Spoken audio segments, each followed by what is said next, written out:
Hello, everyone. Welcome back to Blue Line Banter. I'm Tristan, joined by Mac. Mac, how you doing? I'm good. That's good. Not going to lie to you guys, I don't have an intro. I don't have a lot of prep. Today is going to be a vibes episode. Oh, God, I'm already losing my voice. 1 second. All right. We're going to preview the Four Nations tournament a bit, which is exciting. And then probably just wrap up with a little bit of Oilers talk. How does that sound, Mac? Sounds great. I also did not do a ton of prep. I started watching or rewatching Love Island USA. Can never get into that. Oh, it's so good. It's so good. And I've been seeing TikToks and I was like, you know what? I just need to go back and rewatch it. And you know what? It's just as good as the first time. So we don't need to get into Love Island. No, this is not a Love Island podcast, although we could start one. We could. That would be fun. Yeah, I watch it through the first time and give you my thoughts in each episode. My predictions for each season. You know, we can make it work.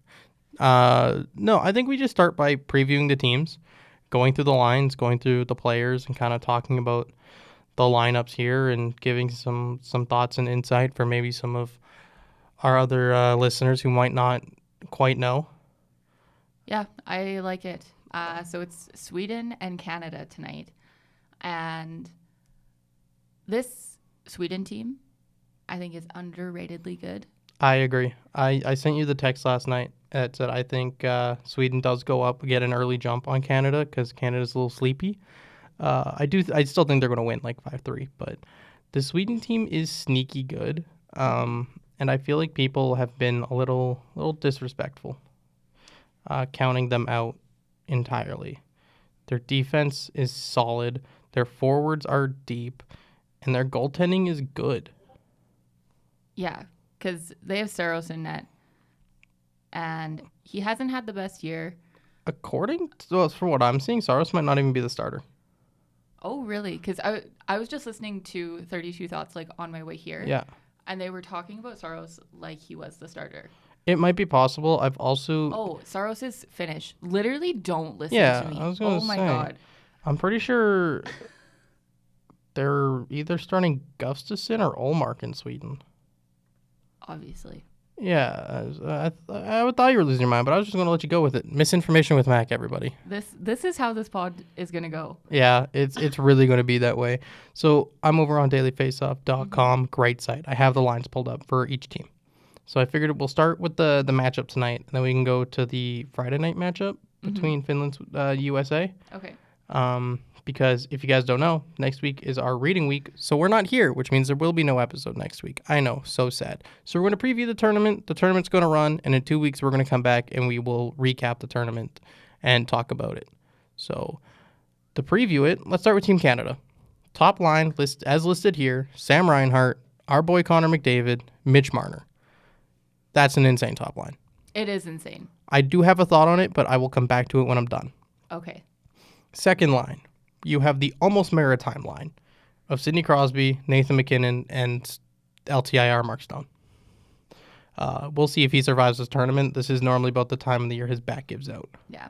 I will say with Mark Stone, Sidney Crosby, and Nathan MacKinnon, it's a very offensive second line, but also defensive second line as well. Mark Stone is one of the better two-way forwards in the game. Yeah. Crosby, obviously, just so smart. And, I mean, McKinnon's not he's a good two-way forward as well. He has a good defensive game. Yeah. Looking at that Oilers top line, they have no interest in playing defense. No. None. Marner, when Mitch Marner is the defensive core of that line, I guess that's not fair. I can't speak too much on Sam Reinhart's defensive game. I don't watch a lot of Florida Panthers hockey, but we know from watching them last year, he can do it all. Yeah, he is one of the best of the best. So absolutely. Also, I just want to say, coming into this week, I was like, oh my God, honestly, do I care about Four Nations? Not really. But now that the game is tonight, I am a little bit more excited. Yeah. I think it's cool that it's going to be in Montreal. And yeah, I just wasn't excited. I was like, we're missing 3 weeks of regular season hockey for this. It condenses the rest of the season. The last 30 games here are going to be a grind. which is why I don't mind some of the players who are kind of banged up being like, I can't do this tournament, guys. But that top 6 is insane. It is. And it doesn't get any worse when you go into the bottom 6. No. I mean, like a little bit, but like not really. Third line here, you got Brad Marchand, Braden Point, Seth Jarvis. I really like this line. Same. Seth Jarvis, sneaky good. You love him. He's your guy. I do love him. I love Seth Jarvis. I think he has very similar play to Zach Hyman. Yep. He can have that net front presence, but also in the locker room, I think he is going to be that light. He's the vibes guy. He is the vibes guy. He is the one who will be looking at all these old guys and be like, yo, club. Yeah. Him and Drew Doughty. They'll be like, hey, guys, where are we going after this? Yeah, Doughty's got a pulse. Yeah. He's got his finger on the pulse of this team. But also, I want to say for the locker room, they put Jarvis in between Crosby and McDavid. Oh, that's so good. To be a fly on that wall. He's going to learn so much. I don't even care about what he's going to learn. I just want to know, like, what Seth Jarvis is saying to Connor McDavid and Sidney Crosby. Right. Like... Oh, that'd be so good. Oh my gosh. I can't wait to see like his interviews about it after, because everybody's going to be asking him about it. Oh, for sure. And then to finish off our forward group with our fourth line, bit more of a less skilled, more grindy line, I'd say, of Brandon Hagel, Anthony Cirelli, Travis Konechny. Don't get me wrong. All three of those guys, extremely high skilled. Brandon Hagel and Anthony Cirelli eat minutes in Tampa, and Konechny does the same in Philly. Yeah. But, like, they're also not Marner, Reinhart, Stone, Crosby, Martin, Jar. Like, it's so crazy to look at these lineups and be like, yeah, Brandon Hagel and Anthony Cirelli are on the fourth line. Yeah. Also, something that was said on 32 Thoughts this morning was this team, that is Canada, is skill guys and gamers. Yeah. And I 100% agree with that. Oh, yeah. These guys are gamers. And they compete so hard. And it's like the line where you can have anything you want unless Connor McDavid wants it too. And Nathan McKinnon and Sidney Crosby and Sam Reinhart. Like, Yeah, no, it's insane. Like, I look at this forward group and I think there are points of improvement. Mm-hmm. I think Team Canada did make some choices. The actual management of the team. I don't know why Anthony Cirelli's on this team when Scheifele exists, but they made that choice, and I'm gonna cheer for Cirelli all the same. I would rather see Hyman over Konechny, but honestly, I'd rather also see Hyman get 3 weeks to get healthy. Let's talk about Mark Scheifele's stats this season. Okay. So, as of right now, because there is no games for NHL, 56 games played, 31 goals, 32 assists, and he's +5. It's a point per game player. Over. Yeah. So, it's crazy to me that he's not going to be there. I know. But they made their decisions, and well, I think it's good. It's good for Winnipeg because he gets 2.5, 3 weeks off. I think we can really tear into the management when we get to the goalies. I've been waiting for this. I know. We'll get through the defense. Just hold on a little longer. Moving on to our defense, we have the top line, Devon Toews, Cale Makar. Both are from Colorado. Both they're a pair in Colorado. They're their top line. They are probably the best defensive pair in all of hockey right now. Yeah. And to have them here is insane. Like, it's so crazy that we just get to have the best duo who have chemistry already. Like, we don't need to worry about that. And they're just going to be fine. I wouldn't be surprised if those two go out there with the Crosby McDavid or the Crosby McKinnon Stone line at all times. And the McDavid pair gets the Morrissey Parayko pair. Yeah. And which is the second pair. Yeah. I'm fine with that. I think Toews and Makar, the fact that they already do play together so much, plays like a huge factor in where they actually play during the game. Absolutely. i.e. with McKinnon. Yeah, no, I think those three are going to be terrifying just because they're going to know where each other are going to be and the chemistry is already there. And it's going to be crazy. I'm just excited that I can sit here as like an Oilers fan and for once cheer on Nathan McKinnon and cheer on Sidney Crosby and I'm not going to cheer on Mark Stone. I'm not going to lie. Not doing it. That's so fair. If he like does something good, he'll get like a golf clap, you know, like a good for you, buddy. But like Sam Reinhart, I'll cheer for. I like him. Yeah. I have no problem with Yeah. him. Hated him in the playoffs. Love him. Mitch Marner, Justin Bieber guy. I'll cheer for him. Like that Justin Bieber looking guy. Ay. To finish off the defense, we have a third pair of Shea Theodore and newly named Drew Doughty replacing Alex Pietrangelo on that third pair. And of course, the extra is Travis Sanheim from Philly. I really don't know what he's doing here, but he's here. Yeah, I'll take it. Like, whatever, I guess. I'm not even going to lie. I do not remember who the 13th forward is for Canada. You know what? I'm not even going to look. No, it's not even worth it. Also, one thing. So, because Doughty was named so late, Yep. him and Makar have the same number. They both are number 8. I give it to Doughty. Doughty literally just got named last week, though. I know, but... So you're going to throw away all of the Cale Makar things that you've already made when Drew Doughty was that's just true. named. I'm just saying, like, people are making a huge deal out of this on Twitter. I don't think it's that big a deal. It's not. Really? Okay, if you want, keep Makar as 8 and make Drew Doughty 08. Like, I don't know what you want. He's 89. Like... This doesn't mean anything. It's a tournament that means nothing. You could have a 08 and you could have an 8, or you could have an 80. Like, it doesn't matter. Yeah, I wanted to bring it up because people, like, I've been seeing it all over Twitter. People are like, Cale Makar needs to show Drew Doughty respect, blah, blah, blah, blah, blah. And I'm like, he was named at the very beginning. No, for sure. And I get it. Like, Drew Doughty, he has done amazing things for Team Canada. And there was, as long as he was healthy, there was no doubt that he was going to be on this team. But they didn't know if he was going to be healthy. So Cale Makar gets first dibs. It's not that big. It's not that deep. I doubt Drew Doughty even cared. Honestly, that dude's just happy to be here. Exactly. Also, I'm on Daily Faceoff, and they have all their like, little stories on the right-hand side that you can click on. QMJHL renames Rookie of the Year trophy after Sidney Crosby. I saw that on Twitter last night, actually. That's actually really insane. Good job, Sid. You have a trophy named after you. Congratulations. Moving on to the hot topic of Team Canada's roster, the goaltending. In the starters' net for their practices has been one Jordan Bennington, who you despise. I can't stand that man. I'm sorry. I don't like him, at all. No, she's made it quite clear to me that she hopes Hot to Go plays and he lets in 8 goals and Team Canada loses. I didn't say that. I know. I'm just saying, when they played Hot to Go during the St. Louis game against the Oilers, Hot to Go played, and I said, it's all over for him. This is true. You did say that. So the reason, right, so Bennington in the starter net, Aiden Hill is the backup, who probably won't play, maybe one game, we'll see. And then the third string is Sam Montembeault. These goalies were named very early into the year with a very small sample size of the season.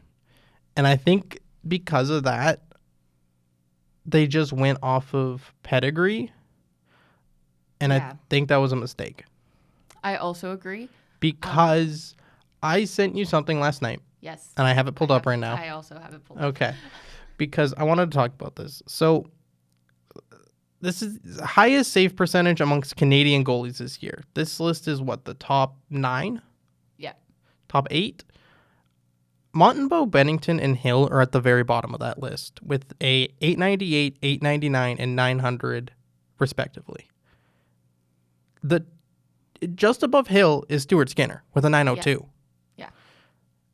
But like if you look at if you were just to pick the top 3 goalies based on save percentage at this point in the season, you would be having Logan Thompson, who absolutely deserves to be here.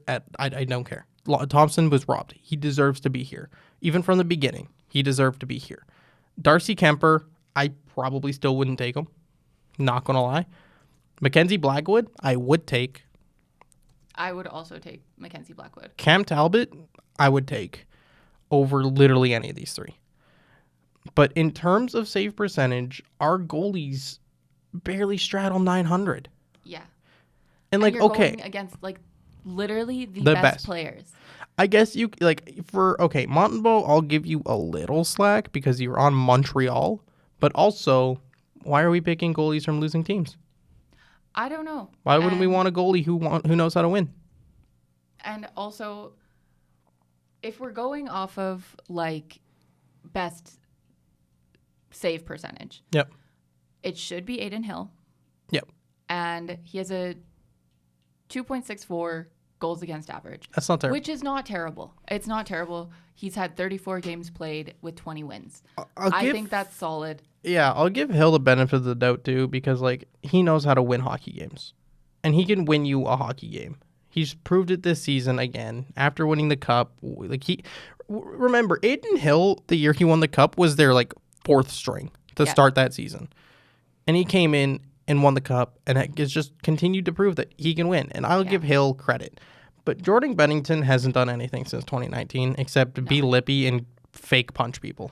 And also, again, on 32 Thoughts this morning, they had David Amber on with Elliot and Kyle Bukauskas, and they were talking about how the coaching staff has faith that Binnington in big moments can show up and have a win and not have to like string together a bunch of wins, but it's like consecutive big games, and they think that he can do that. And personally, I don't think he can. I don't trust their coaching staff after they actively came out in the media and said, "Oh, we asked them not to take Thompson because we didn't like him in Vegas. We didn't want the drama that came with him." What are you talking about? You guys were the drama, Pete DeBoer. Like, what are you talking about? You got fired for a reason. Or Bruce Cassidy, whoever it was. He also got fired. And DeBoer, I don't know. They robbed Thompson based on a personal bias and not based on his play. And so I just don't trust him. I'm sorry, but imagine holding a personal experience over the genuine better of the team. Mm-hmm. Like, that's crazy I'm just saying Cooper's the GM? Is that how that's working? Yeah, John Cooper. Yeah, it makes a lot more sense why Cirelli and Hagel are here. Like, how do you end up with 3 Tampa Bay players and 1 Oiler? Yeah. Like, I'm sorry, but like, the bias is showing and it needs to kind of stop. And like, as like the players, I have no problem with, and I hope everyone who got selected does well. Like, I hope Bennington can find 2019 self and win us 4 games. Totally. And do I believe it? No. Bring greatness to Canada. But yeah, I just think Team Canada, in terms of management and as an organization, have made a lot of strange choices, both in like the World Juniors and now coming into 4 Nations. It concerns me for the Olympics next winter. Yeah, and because I mean, like, if this goes bad, they'll have to change it up. Oh, for sure. But I'm scared if this goes well, they're not going to. Yeah, and yeah, because Bruce Cassidy, he is the head coach for the Vegas Golden Knights, and I'm sorry, like, it just really puts like a bad taste in my mouth that he is holding Logan Thompson to that. Like, it was also years ago. Absolutely. And Logan Thompson is young. Mm-hmm. So let me just look up his age really quick. He's around, I think he's slightly older than Stu. So he is 27. Yeah, so a year older than Stu. He's young, and you're holding what happened like almost 5 years ago against him. My guess is, but we're taking Jordan Binnington in the starters net because of what he did 10 years ago. Yeah. Like 10 years ago is a little crazy, but yeah. No, I know what you mean. Okay, it's whatever. Like No. I get it. It's not fair to the Thompson. It's not fair to us fans who want to win this thing. It's also not fair to the players. No, it's not. Again, like, especially when you're looking at every other team's goaltending, for our starter to be Jordan Bennington. Like, if you are in the U.S. locker room right now, you're laughing. If you are Matthew or Brady Tkachuk, you're like, perfect. We'll just sit in the crease all night and piss off Binnington, so then he lets in those easy ones. Yeah. I'm like, sorry, but that is 100%. Exactly what they're going to do. It's 100%. Like, if I was looking at this page right now where it says Bennington Hill and it said Thompson Blackwood, do you know how much better I'd be feeling? I'd be like, oh, hell yeah. We got this on lock. Like, Thompson and Black, are they as good as, the Hellebuck? 1, 2, 3 punch? No, it's not even like it's the 1, 2, 3 punch It really of is. Hellebuck, Ottinger, and I think, was it Demko? Demko was their third, I believe. Swayman is. Oh, Swayman. Right. Yeah. Sorry. And Swayman is on the lowest end of that goalie spectrum. Yeah, and like he would be our starter. Gustafsson, Olmark, insane. Going over to Finland, you have who is it? Saros and Lankinen, who hasn't been bad by any means. So I just think Team Canada shot themselves in the foot. And when Jordan Bennington lets in 2 leaky goals, he's going to get pulled. That's actually the scary part. I'm scared they won't pull him because he's Jordan Bennington. We have to have faith. Instead of just putting it Aiden Hill, who is probably by just positionally the better goalie. Yeah. I'm looking at Logan Thompson's stats right now. Yep. 31 games played, 24 wins, 2 shutouts, a 2.23 goals against average, and a 921 save percentage. You can't tell me that is not widely better than what you have. It absolutely is. And his career save percentage is also 914, and he's had 6 shutouts and 80 wins. It literally boggles my mind, and it frustrates me. And it, Hockey Canada as an organization for the last 4 years, 5 years, it has been a dumpster fire. It's been bad. It has been a dumpster fire, and you have so many people that ride so hard for Canada during these best-on-best tournaments, the Olympics, World Juniors, and the fact that you can't get your shit figured out to have the best roster possible, and I know they think they're putting together the best roster possible, but it's not. And you're really going to have a lot of people really upset because this is what we live and breathe, and the fact that they can't get the management and the roster figured out properly is the most frustrating thing to see. I think what in my head scares me the most is Team Canada built this roster to try and combat Team USA in the fact that we all knew USA was going to have both the Chuck brothers, a guy like Miller, a guy like Trocheck, and these big grind guys. And so instead of Canada sticking to their game and building the best roster possible, no, we need some guys with stuff. Oh yeah, that's the 13th guy, Sam Bennett. Okay, yeah. I don't have a huge issue with that. I don't either, but also there are players on this team that are being left off who are more skilled, Canada should stick to what they're good at, and that's putting pucks in the net. Yeah. Why are we bringing guys like Hagel and Cirelli and Konechny, who, yes, score on their respective teams, but how much of a difference is it going to be for Hagel, Cirelli, Konechny, even Point, to drop down from being second-line, top-line guys to playing 12 minutes a night?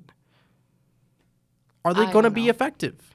I don't know. We'll Sorry, see. we are sounding so negative. I know, but it's but so much. The more I think about it, the more I'm what is this team? Aside from the first 2.5 lines, I'm actually really okay with the defense. I'm not gonna lie. Yeah, I'm fine. Defense with is defense. fine. You consider nah, we don't need Bouchard on this team. Fuck that. We got Makar. Makar is Bouchard but better. Yeah. And Hyman should, whatever. I don't really care. I like the team. I think they're going to do really well. It's just so much easier to nitpick than for me to sit here and be it would be really boring for you guys if we sat here and was yeah, this team's good, moving on. Exactly. Really, this is for you guys. And you know what? We are not hockey fans if we don't complain. Yeah, right? Hockey fans love to be miserable. Oh, we love to be miserable. So, okay. I think we got to move on. Yeah, let's move on to... I was going to go to Sweden next. Oh, okay. Preview the matchup, yeah. and then we can finish out with U.S.-Sweden. Yeah. Okay. So, top line of Team Sweden. Philip Forsberg, Elias Pettersson, Adrian Kempe. And that is Elias Pettersson, the center, not the defenseman. Insane top line. Forsberg, sick. Pettersson, not having the best year, but maybe this is what he needs. maybe being around all his Swedish brothers will help pull him out of his little flunk. And Adrian Kempe is so sneaky good. Yeah. I don't think Kempe gets like the respect he deserves a lot of the time. He does not. And like as an Oiler fan who has played LA in the first round for 3 years in a row and has played over like 25 games against them over the last 3 years, Kempe is sick. Yeah. And he's 28, like he's not super old. No. And he's having a good season. Yep. And Kempe is one of those guys, as you said, like as an Oiler fan, you always have your eyes on him when you're playing him. Whenever the Oilers like in the regular season play against Kempe, it's always like, man, I should throw down like $2 on a goal. He's going to score. He's going to do it. He's always there. And now like the last few years, like Kempe and Byfield have just been destroying the Oilers. I hate it. But moving on. Second line, Rickard Rakell, Mika Zibanejad, William Nylander. All the skill.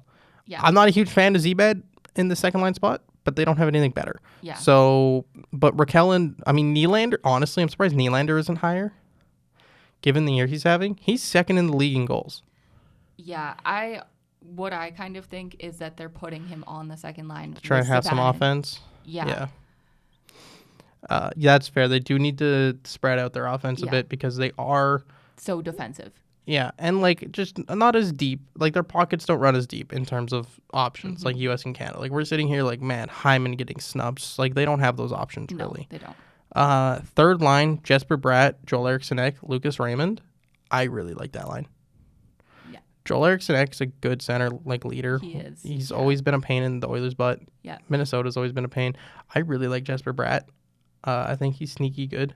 And Lucas Raymond is elite. Like, he's a really good winger. He's very good. He is very good. Especially for oldies. And then on the fourth line, kind of a weird line, I'm not going to lie. But our boy, Victor Arvidsson, RV, with not our boy, Elias Lindholm. Once a Flame, then Always a Canuck, now a Bruin. Yeah. He's having a career. And Gustav Nyquist, who I could not tell you who he plays for.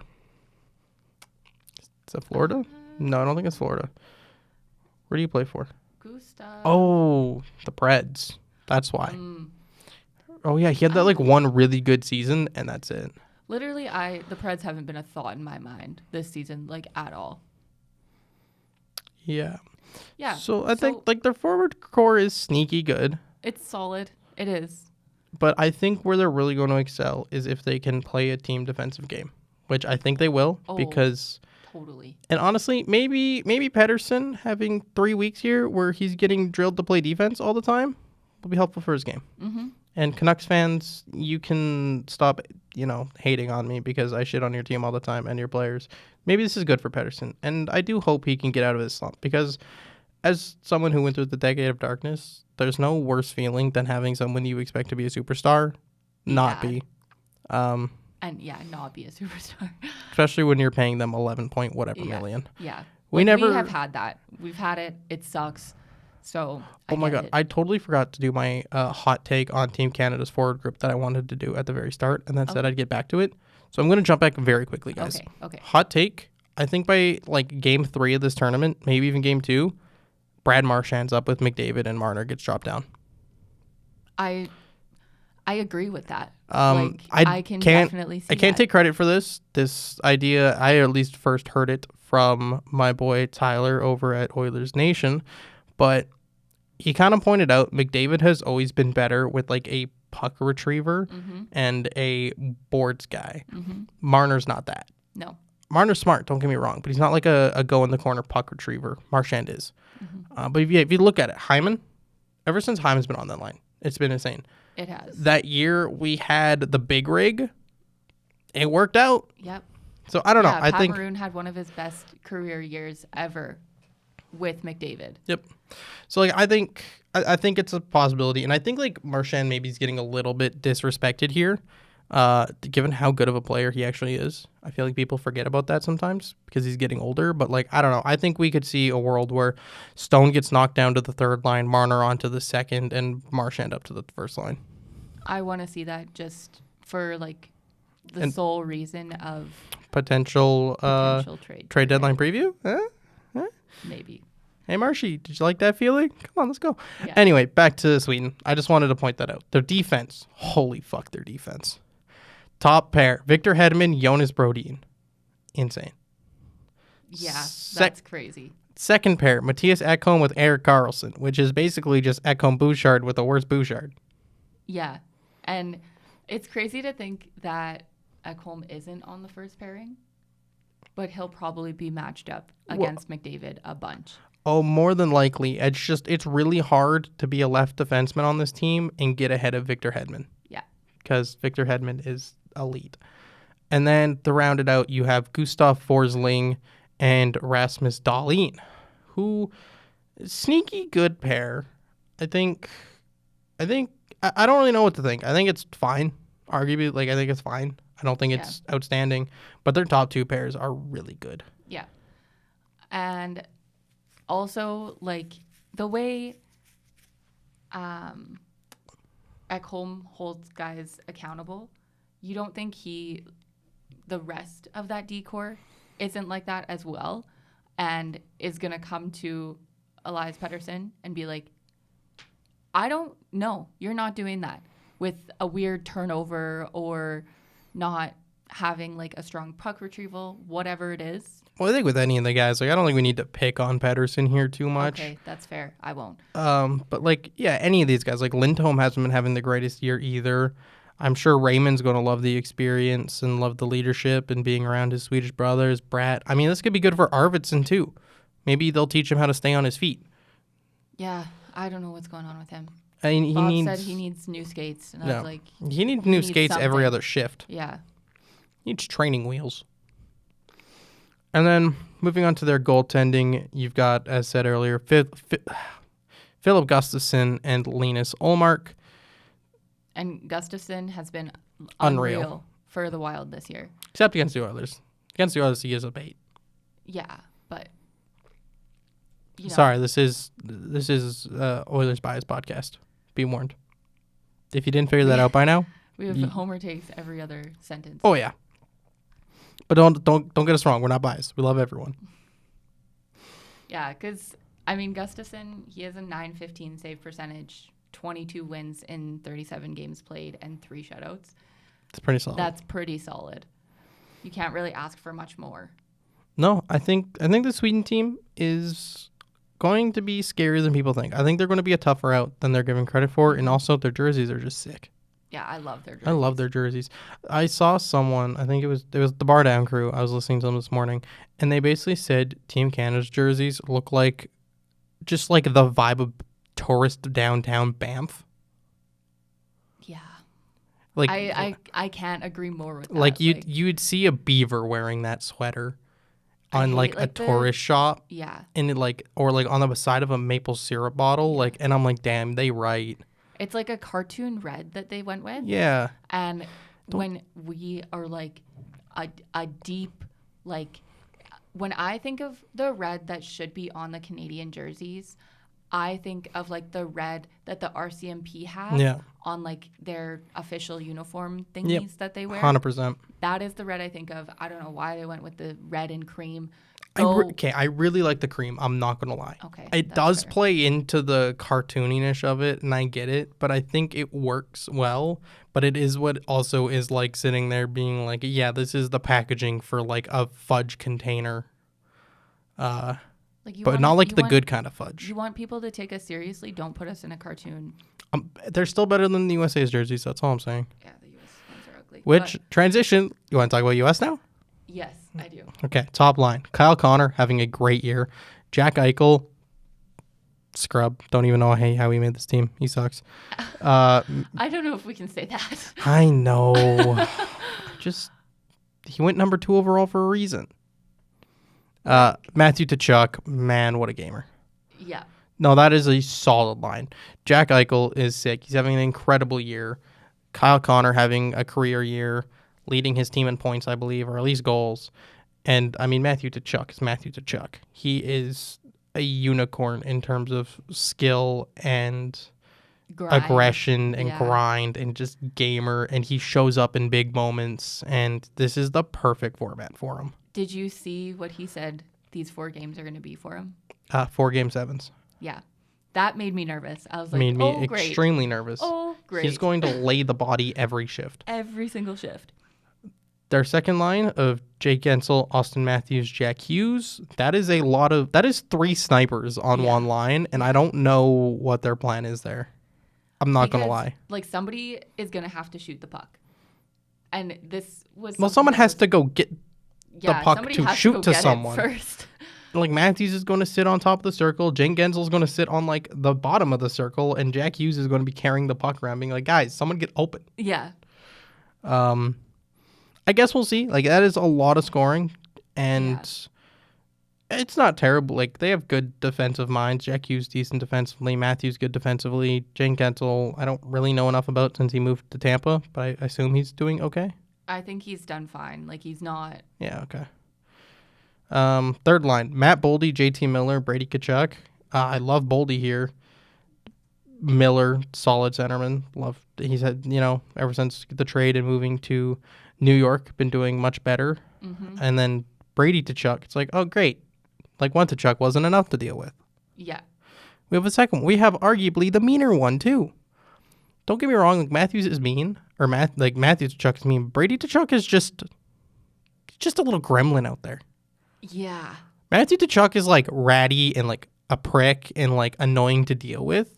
Brady Tkachuk will just like Matthew is at like a high level. Yeah. And then Brady takes it to like this next level that you've never seen before. I'm scared they're going to start feeding off each other like the Bash Brothers. 100% And that you're just going to have like at one point they're going to be down a goal and like or like something, they got to break up the momentum and they just send both the Tkachuk brothers over the board. It's like, For oh my sure. God. Totally. Because when we see the Tkachuk Bowl, Ottawa versus Florida, those two go at each other for the full 60 minutes. Yeah. It does not matter if Ottawa is getting blown out, which they have almost every single time. They are just at each other's throats the entire time. And when they're together, they're going to feed off each other and just love every minute of it. And that makes me nervous. Yeah. And then to wrap up their forward core, Brock Nelson, who I sent you the picture yesterday. I didn't know he looked like that. Dude looks like the coach. He looks ancient. The comments on the NHL post were insane. He's only 33. He's only 33, but that is looks 50. That is the New York Islander effect in full effect. 100%. He looked like he wasn't wearing equipment. He looked so scrawny. He looked old. He looked like a skeleton out there. Like, I don't... Like, should we get you a walker? Oh my God, man. He looked so old in that picture. I'm sorry, Brock Nelson. You're not old, but like, holy shit, dude. Get some meat on those bones. That is a Lou Lamoriello up-and-coming star right there. Truly. Centering him is Vincent Trocheck. He's solid. And then Dylan Larkin. Honestly, I really like Larkin. Mm-hmm. I think he is a gamer, and I think he gets not enough respect being on a just really bad Detroit team. And they're not the worst. They're not the worst anymore. They've gone hot since Tom McClellan told them to play effing hockey. Yeah. Which who knew, honestly. But I think I don't know. I just really like Dylan Larkin. I don't know what to tell you. You like Seth Jarvis. I really like Dylan Larkin. Your guy. Yeah. Also, just like swinging back to Brock Nelson really quickly. Yeah. 17 goals, 18 assists, 55 games played. He's only +1, but he's also on a really bad New York Islanders team. So really I don't know bad. If you can like read into the plus minus a whole bunch, and it's not like I watch Islanders hockey literally ever. You could not pay me to watch Islanders hockey. So boring. But 17 goals and 18 assists on like a not very good team, I would say is pretty solid. I don't really know much about Brock Nelson. I just know he looks old and looks like he could be like solid on that fourth line. I think so as well. I think US might have the deeper forward group, or at least in my opinion, probably better.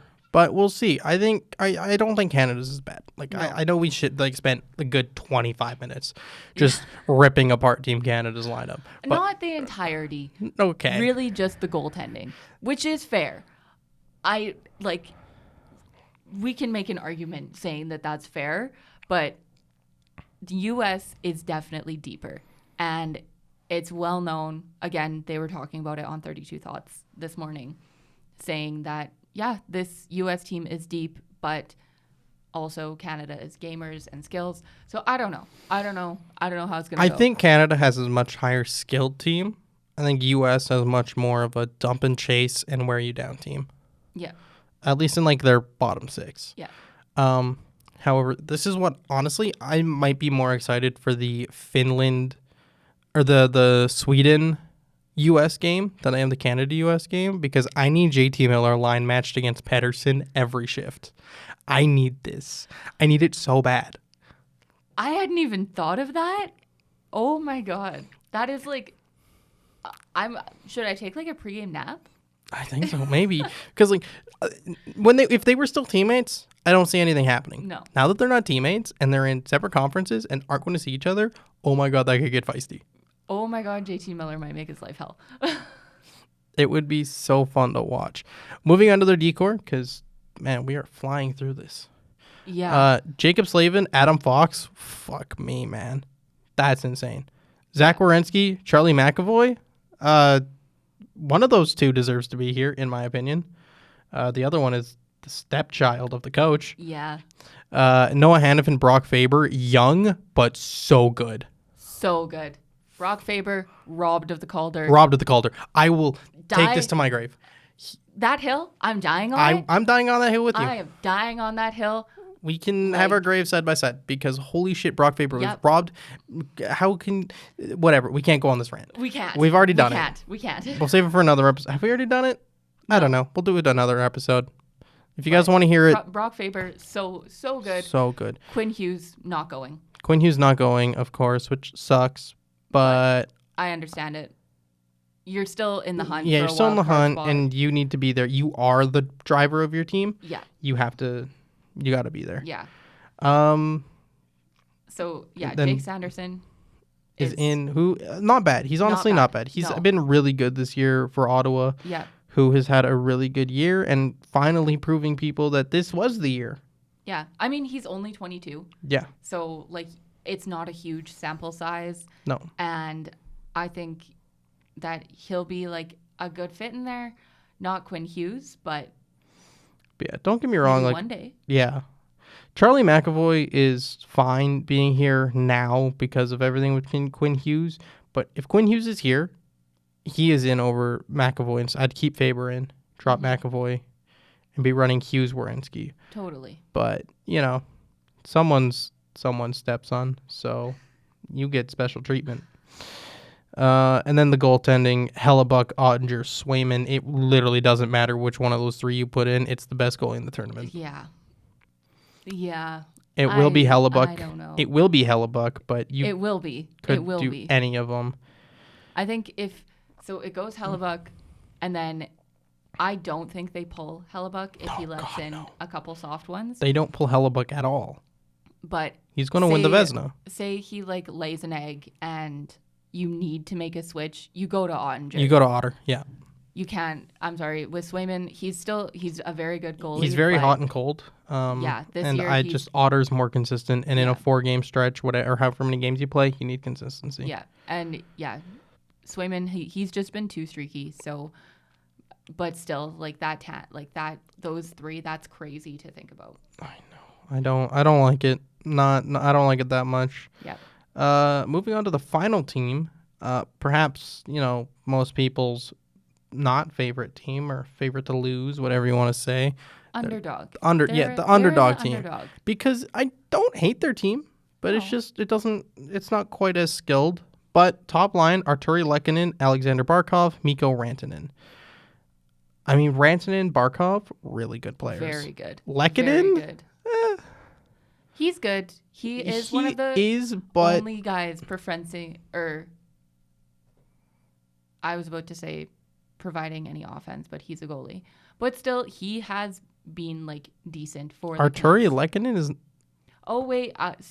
My bad. There's 2 Lehkonens on Finland. Yeah, I'm not talking about Lankinen. Yep, you're Lehkonen. right. You're so right. Misinformation with Mac. Ding. Yeah, like it's fine. I honestly think if you were trying to stack it up, but I know they got to spread out their offense. So him being there is fine because when you move down to your second line, you have Hintz, Aho, Line, where Hintz and Aho, solid. Line started hot on the power play, has done nothing since. Maybe this is like the reset he needs, though. I think Line is just kind of old. No, he's not old. He's very young. I'm thinking I was thinking of someone else. Misinformation with me. Yeah, seriously. I'm going to say this. I listened to Patrick Laine on Spit and Chicklets a few weeks ago, and it sounds like he does really well when he's around other people from Finland.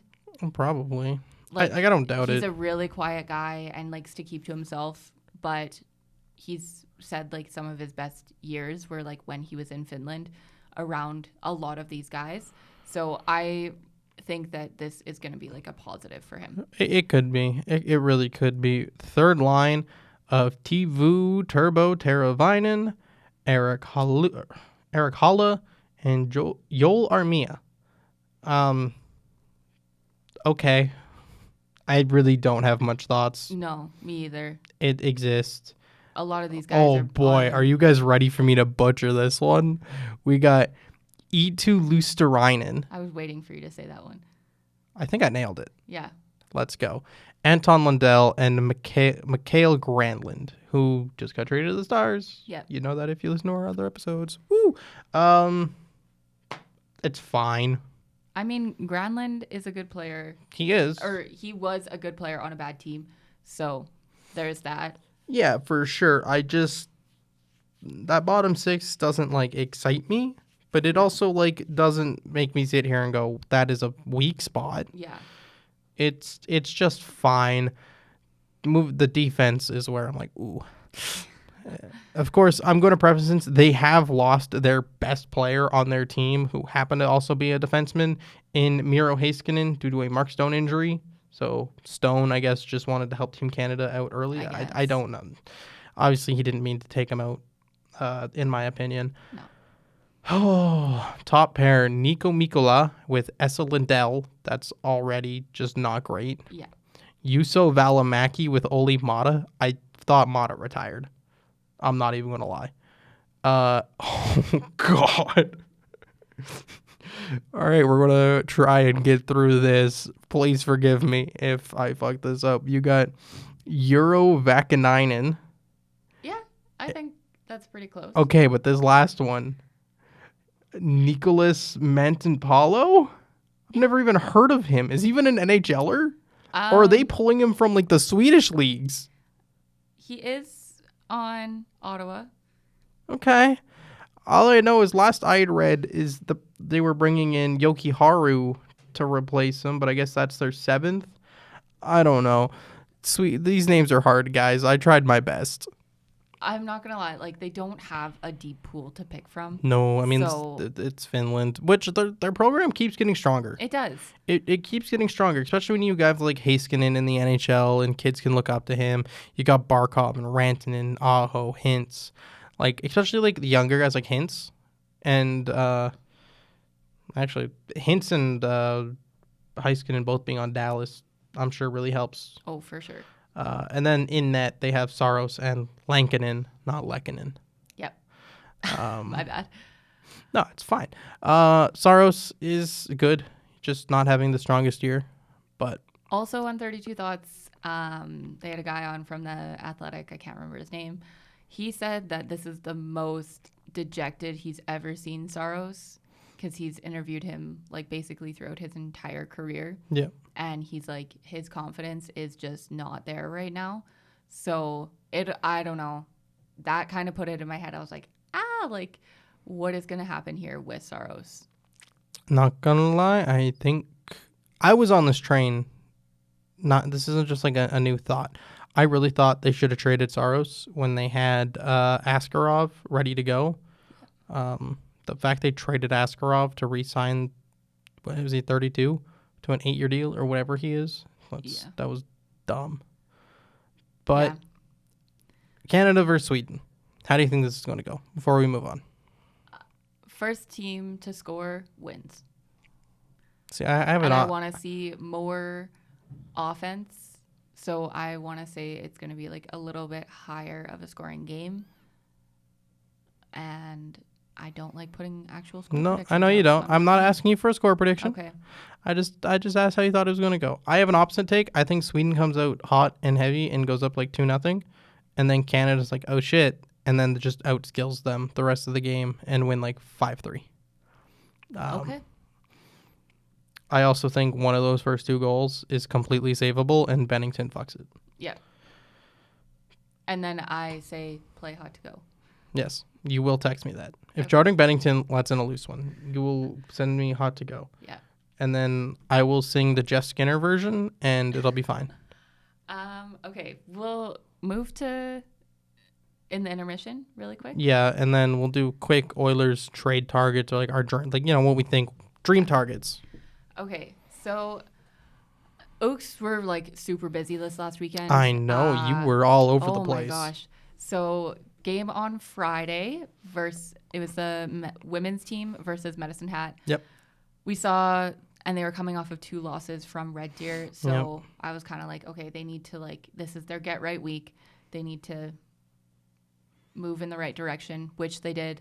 7-0 win over Medicine Hat, putting up 50 shots, 3 goals in the first 15 minutes of the first period. That's crazy. Yeah. So Medicine Hat pulled their goalie, made a swap, and the girl that was in net, I'm sorry, I can't remember her name, and I should have done more prep last night. She basically saw 46 shots after that, which is crazy, and then only let in 4 goals after that. So she made 42 saves. That is very good. Yeah, insane. And then the men's team, they played.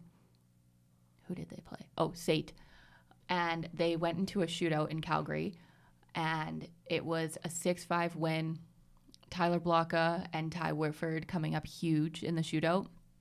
And I was talking to Chad, their social media and scouting guy, and he said that the power play has really started to come together, which I have noticed as well. And then they played SAIT again on Saturday night, and it was such a convincing win. They won 5-2, and they had Bidewell in net and basically just out wanted it. They wanted every puck more than SAIT did. They had 2 goals off of faceoffs. It was like a set faceoff play. Yep. And it was back-to-back faceoffs that they scored the goals. It was crazy. So, unreal. Their power play is now first in the ACAC, which is really good because we only have 2 weeks of regular season left, and then it goes into playoffs. And now they're tied for third with Red Deer with 11 wins and 9 losses. So they play Concordia this weekend, which is huge. Concordia still hasn't clinched a playoff spot as far as I know. And it's always a big rivalry game. So I'm really excited for this weekend. I'm looking forward to seeing how it goes. The women's team, they ended up winning 5-2, 5-3, 4-3, something like that. Yep. And they also played really well. They just stuck to their game, holding the line, winning puck battles, using the boards. So they have a bye this weekend, which I think is very much needed because they've been just going so hard basically since the end of December because they went to Europe. Yeah, that's fair. That Europe trip, I'm sure, took a lot out of them. Maybe still the jet lag somehow. Yeah. That's good. Is that all you got? Yeah, I wanted to keep it short and sweet, Okay. and we need to keep going because we're running long. I thought this was going to be a short episode, No. but then I we started- talked about Canada's goalies for 20 minutes. I knew that would happen. I don't know. You always think we're going to have a short episode, and we start talking. Yeah, that's so Our true. mouths open and they don't close. Yeah.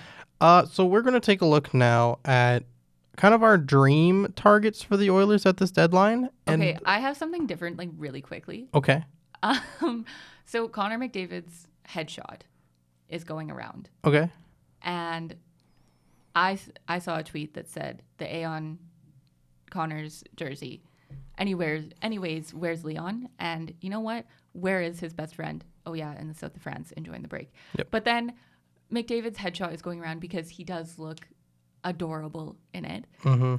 And I bookmarked a tweet of all of these people talking about it. Okay. And I'm just going to read you what they say because it made me laugh. Okay. So one says, my captain's so freaking cutie, bruh. Yes, okay, I'm eating him like a Tic Tac. He looks so alive. Like, I don't know. He looks lively and youthful. He looks so earnestly polite. Estrogen could save him. Oh, no. This is the best thing that could ever happen to me. Hey girl, just wanted to let you know your soft beauty and feminine features are apparent to everyone who sees you. Just letting you know everyone can see your beautiful smile. They are all in love with you. Just warning you. He's high-key cute as fuck. I have cuteness aggression. I need to squeeze him so hard he pops like a balloon. My little ginger kitty cat. Okay, I think we have two different sides of Twitter because I have gotten none of that, and honestly, thank God. I don't need to read that about my captain and King of Edmonton. It made me giggle. I wouldn't be surprised it made you giggle. Oh no, are we gonna get kicked out of this studio? No, That we're could recording. fucking suck. No, we're recording. Okay. Okay. Trade targets. Trade. Okay. Who you want? One more thing. Oh, one my more thing. One more goodness. thing. Okay. Are you going to let me do my thing? Yes, I will. I will. Okay, I will. go ahead. Go ahead. So, I watched the new episode of The Drop. Very wholesome episode, not gonna lie. I don't think I've ever watched an episode of The Drop. Okay, well, when you need to get through a no game drought, that is what gets me through it. Yeah, but I don't want to pay for Oilers Plus. Anyways, so it was about Kane and like him kind of getting through like the injury and spending more time at home. Yeah, okay. Which was really nice to see. And then it was about McDavid going back to Erie, which was also unreal. Yeah. So it was really good to get like another look at that. But they had a clip from when Leon and Connor were in the box. And you can hear Perry say, that's 2,000 points in the penalty box right now. And that made me laugh. That's very good. And it was just such a good episode. Honestly, it made me feel a lot better after what I heard last week from Bob after the Avalanche loss. Yeah, which honestly, whatever. Like, we lost 5-4, and you can kind of tell like some people were either checked out or still dealing with the flu. We were on the road still. Like, were we on the road? No, we were at home. We were just getting back from on the road. Stu probably didn't sleep much dealing with the second kid. Like, has Stu been great this year? No. Has he been bad? No. Yeah. Is going and getting a goalie at the trade deadline the option? John Gibson? No. No. Don't even. I don't want to hear that bullshit. He is a backup on a bad team. And then he doesn't want to be a backup on a good team, so he wants to take Skinner's spot. Literally, check yourself, buddy. Yeah, I don't. Check yourself. Okay, you were much more heated for this than I was anticipating. I'm sorry. You After the asked me- Colorado game, Okay. it was literally my entire timeline. Okay, see, I just stayed off of social media after that game because I knew people were going to be mad and whatever. But, like, I don't know. We gave it a good push, and in the end, like, the what's-his-face, Natchez, who's been on a tear since getting there, gets wide open and makes a good play and gets a good shot. And, like, okay, whatever. You can't win all 82. Also, it is an 82-game season, not 82 one-game seasons. Exactly. And also, I'm just saying, like, we've kind of been playing like ass lately. I'm not even going to lie. Like, not great. I still think the flu had more of an effect than people were trying to, give it credit for. Oh, well, if you're sick, well, don't play. Okay, we have to, ice a roster. We can't sit 6 guys. Literally. And also, like, yes, they were finding ways to win, and that shows a mature group, and I love to see that. But at some point, it is going to catch up with you. And when you have Colorado, who is desperately trying to keep that wild card spot, that if you don't come out there absolutely wanting to win it, they are going to come from behind and take it from you. Yeah, I mean, you can never take Colorado lightly. Like, I know I sent you the text the other day that said they're a shell of the team they used to be, which is true. Mm-hmm. But they still have Makar and McKinnon, and I almost said Rantanen. You still can't take that team lightly, ever. Yeah. McKinnon is the second best player in the world. Yeah. in my humble opinion. Yeah. And Makar is the best defenseman in the world, in my humble opinion. And you can't take that lightly. No, you can't. So, Mac, we have two options here. We can either end now and save the Oilers trade stuff until closer to the actual trade deadline, or we can go for about probably another, 10 minutes? I was just going to say, let's do 10 minutes and then we'll call it. Okay, so then we'll fly through this quickly, and when we get closer to the deadline, we will do a little more in-depth analysis of what we're looking for at the deadline. Dream targets. I sent you this one. I opened your eyes to this idea. I want Noah Dobson so fucking bad. Yes. If there is a whisper that he is available, you do it. You do anything to get him. Something really crazy. So you sent that to me on Friday night. I did. And then I saw Chad on Saturday night. And one of the first things he brought up to me was bringing in Noah Dobson. And I was like, holy shit, I literally just had this conversation last night.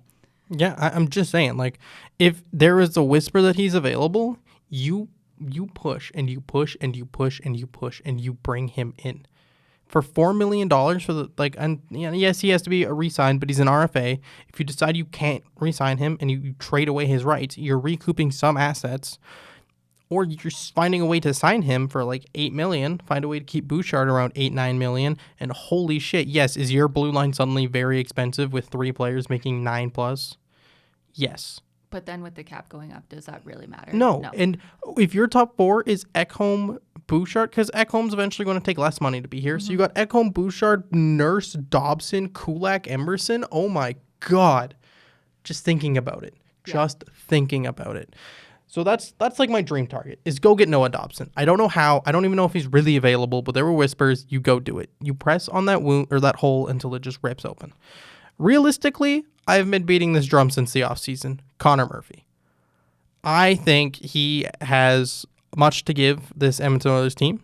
I don't have any of his stats pulled up.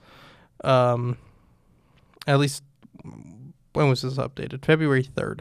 From February 3rd, at least, he's got 1 goal, 12 assists, 13 points. Guess what? That's not why you're bringing him in. He's 31 years old. He makes really good. He's got a decent contract. He's got 1 more year remaining after this year. So you have him for next season at $4.4 million. If you can bring that in. If you can get the Hawks to eat half of it, it's even better.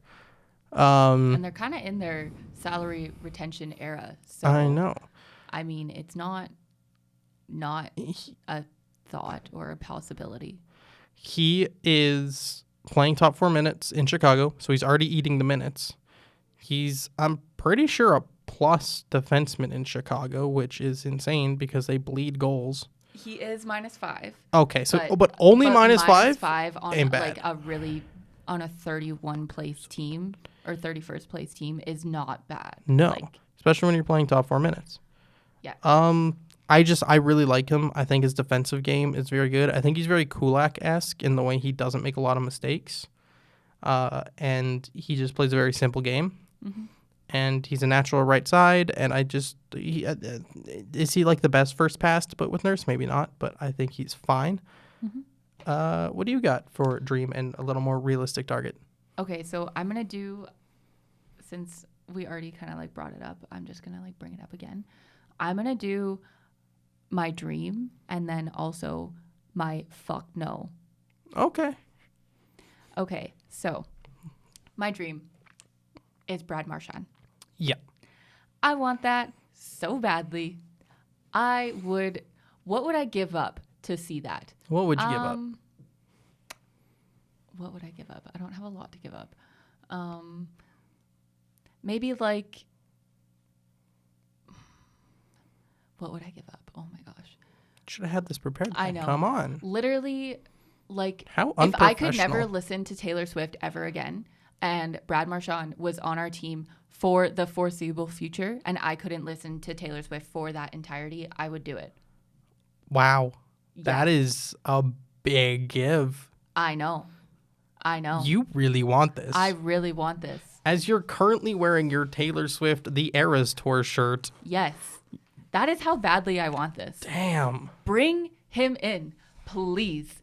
I know it's a big ask and I know it's a big want, but I want it so badly. I want it so badly. Please bring him in. McDavid, do some recruiting over the next 2 weeks, please. Please. Yeah, honestly. I'm begging you. That'd be really fun. I would love to see him. I don't know if I'm that committed to it, but I'd love to see it. I am fully committed. I know it'll probably never happen, and I'm living in La La Land.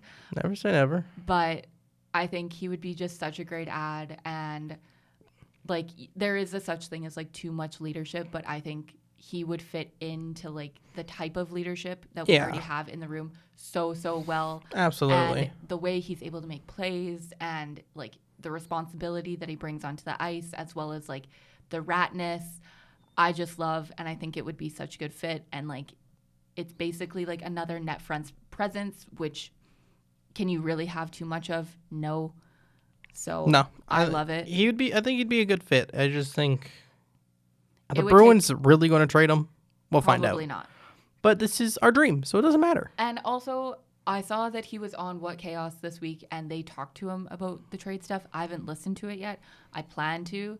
So yeah, maybe he's feeling like, I don't know, maybe because like I know I'm not gonna go win the cup with this team this year, but I don't know. I saw a quote out of it. I haven't seen the interview. I want to, but I saw a quote that basically said, "I wouldn't know what to do. I'd feel lost." Oh, that makes me sad.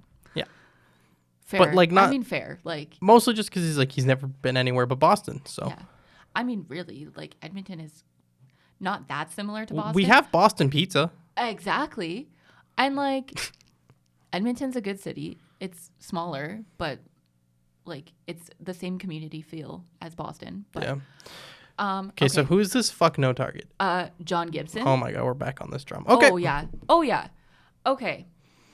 I looked at his stats the other night, and I was just like, how is this an argument? How? I want to know. I don't get it. Like he makes way too much money. He's old. He's a backup. And I get like why they might retain 50% of him because they want Dostal to be their starter. But even if they retain 50% of him, he's still like what, $5 million? Yes. Why? That's so dumb. Okay.